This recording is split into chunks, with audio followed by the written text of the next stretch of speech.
The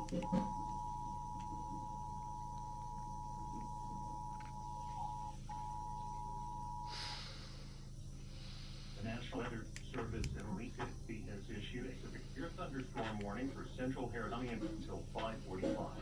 At both four severe thunderstorm was located over Spring Branch North, moving south with 30 miles an hour. Locations impacted include Alexander, West Lake, Galena Park, Jacinto City, Jersey Village, Hunters Village, Fort Hill Village, Piney Point Village, Midtown Houston, downtown Northside, North Lawn, Greenway Upper Kirby area, Spring Branch North, 2nd Ward, Greater Heights, near Town Mottos, Greater Eastwood, near Northside Houston, Greater 5th Ward, and Memorial Park.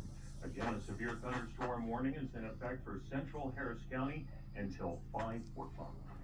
This concludes this broadcast, the emergency alert system. Stay tuned to this station for updates on severe weather conditions.